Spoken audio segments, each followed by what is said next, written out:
it is a little bit more. Hi there. I'm back from Portland. Rain. Did anyone see the TV spot this morning? No, I suspect my crowd is probably watching some AM TV shows. Yeah, or what? Oh, was there one? Yeah. Before noon? I'm not a morning person. I have something different going on with this. I'm anxious tired of getting these radios. Very strange. I'm not sure how I feel about them yet, but we'll give it a whirl. But they found this little thing that they advertised. Nobody is here as a result of having seen the thing before. Stevie Art it. I know what I thought, but it's been interesting.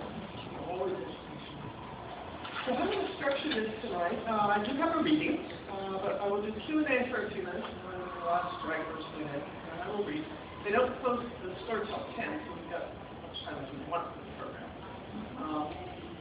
I can either read one or two scenes and we'll vote on that. If I read two scenes, it's kind of a long program. So let's start with what you want to know. Questions? Great person. Yeah. For Crabber, what was my writing process? Started because in December of 2006, after David's death, when he was called me and said, please write me a book. That was the beginning of it. And I said, but I'm in the middle of the Sharing Knife series. Okay, just give me the contract now, and you can write the book when you get to it. Okay, I can do that. And I finished out the Sharing Knife series.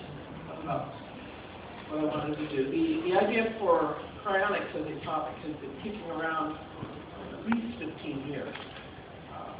A notion of going someplace where it has become a society-wide thing and having all these demographic consequences.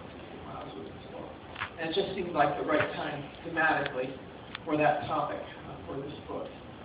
And the other part that I had kicking around in my head was an opening. And it was attached to nothing. But it also had been kicking around in my head for years and years. It was Miles somewhere hallucinating and meeting a young boy whom he saw as a house he needed lizards. And they somehow or other, that's good. It was sort of, it had vague, kind of inverted resonance with the opening of Citizens of the Galaxy somehow. And that was all. I knew nothing about the kid. I knew nothing about where he was. So obviously, deep in the weeds at that. And so I had the subject and I had an opening with the character with a lot of implication. And when I put them together, suddenly I had critical mass for the story. So that's how that got started. And then there was a lot of logic chopping. What would happen next? What must have happened for this boy to be where he is, doing what he does? What must have happened to Miles? So it begins very much in these strings. So that was kind of the conceptual process.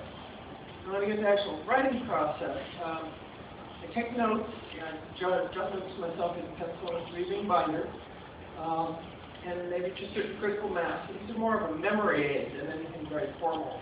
Otherwise, I don't remember what I thought last week while I was walking or in the shower.